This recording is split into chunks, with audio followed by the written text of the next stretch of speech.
This is Guy Bogart in anniversary mood.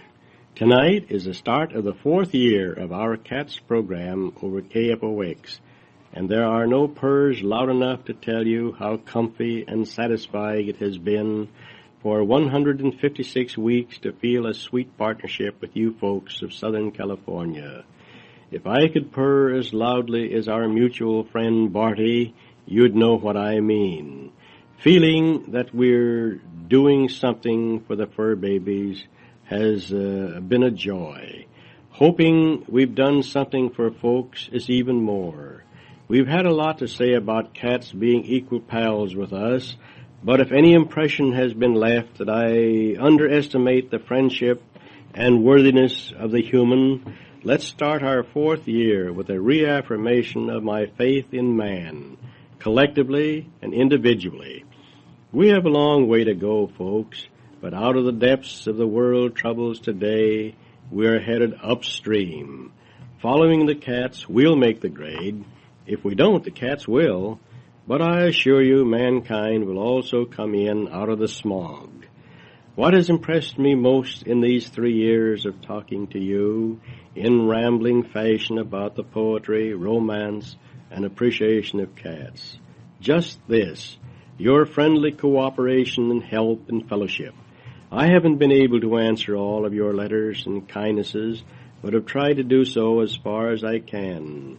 Yet your spirit of helpfulness and the clippings, comments, and encouragements have made the program, have given it whatever a lot of you think is passable. And I'm glad not a single adverse or cross comment has come in these 36 months. So, cat lovers must be considerate toward the cat's mouthpiece. This has been and will continue to be something rambling but loving in its bearings. Our cats, your cats and mine, our program. And you are the more important part of it. The sympathy, interest, and helpfulness of you listeners scattered over Southern California is the greater part of this, our cats.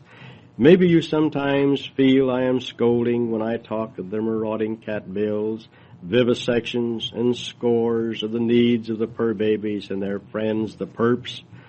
But cats, like humans, have many phases of living and many problems, and I've tried to look at a lot of the facets of feline existence. I cannot make a sort of 3-year survey without paying tribute to one who has perhaps more than any other been a partner to our cats. I refer to Lynn Hamilton, compiler of Sophisticats, one of the state's premier cat lovers who does a plenty about it, who has supplied clippings, poems, and advice without ceasing. I'd like to mention 100 more of you, but there just isn't time. But Miss Hamilton has been so deeply a part of this program's success. To all of you again, individually, consider this a personal tribute and thank you. Hildebrand and Penelope, always on my desk or near at hand as I study the notes for these talks, feel, however, that they ought to have a personal mention, especially Hildebrand. That imperious queen sends her greetings to all the cats whose pictures and loving comments of owners have reached us in Beaumont, this lovely suburb of heaven. I feel happy because I can't help believing many of you have bought your National Cat Week seals annually and have subscribed to Cats Magazine, have visited my neighbors in Cherry Valley and Oak Glen to buy cherries and apples. These good ranchers are friends of the cats who help them keep their gophers and other rodent pests under control. And I know quite a few of you have become acquainted, and when the call to help one another has gone forth, there has been an answer. God bless you all. Here's a letter that came from a Santa Monica listener last summer. I felt humbled that she should feel the program, quote, sweet and comforting, unquote. That is typical of so many helpful messages that come to the ministry of this humble program. The party quoted sent in some thoughts from great teachers that are worth passing on here at the portal of our 4th year together. From Ramacharaka, God is the soul of all things.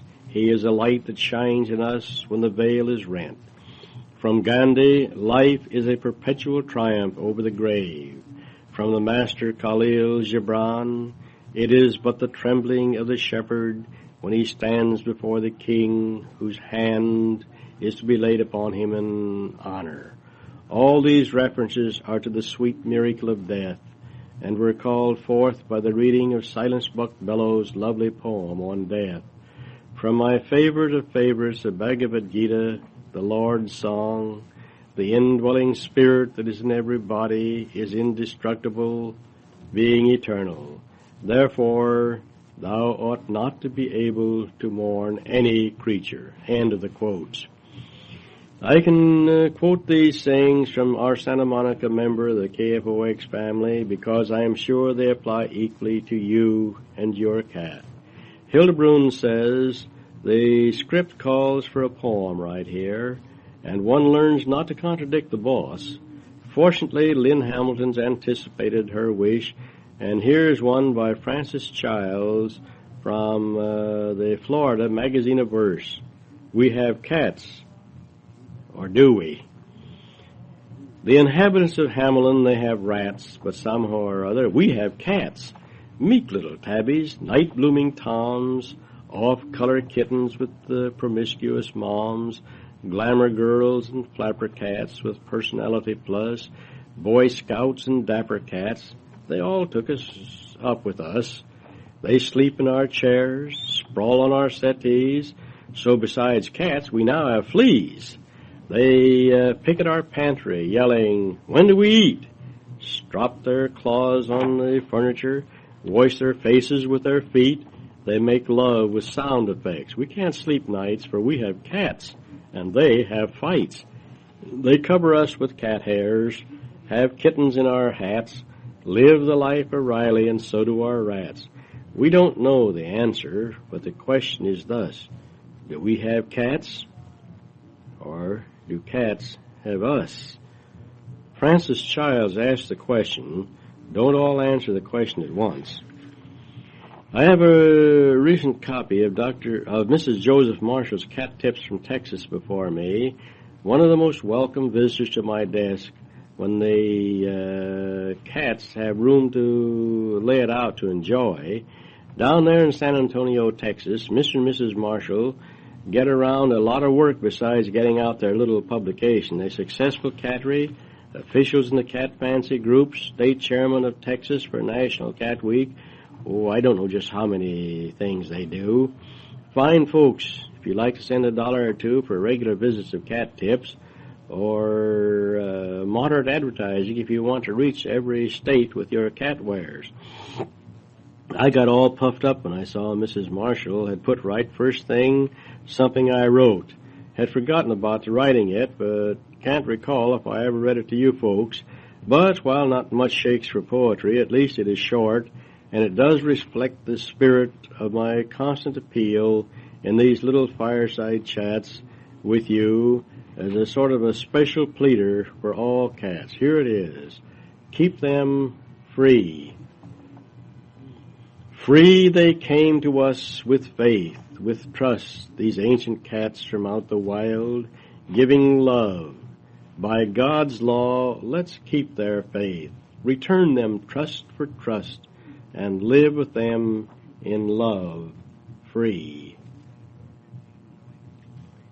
In any review of 3 years on the catways of the air, I must mention my credit to the greatest figure in the cat world of the century, Dr. Ida M.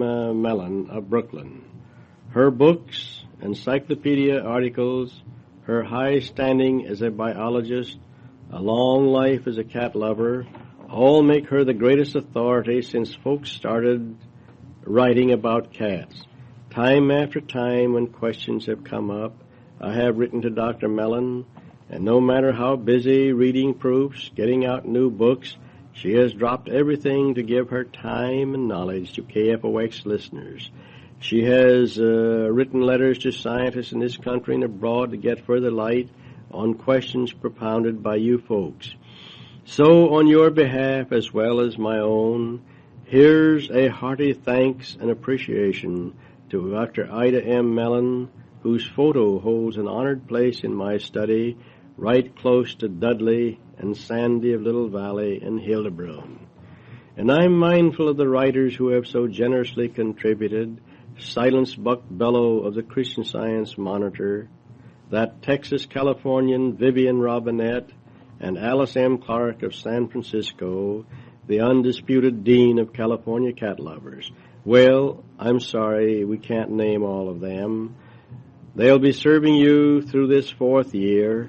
I'm not an authority on cat, but on the two sides of the Atlantic, I have a host of cat-loving friends who help me dig up the minutiae and the important facts about cats.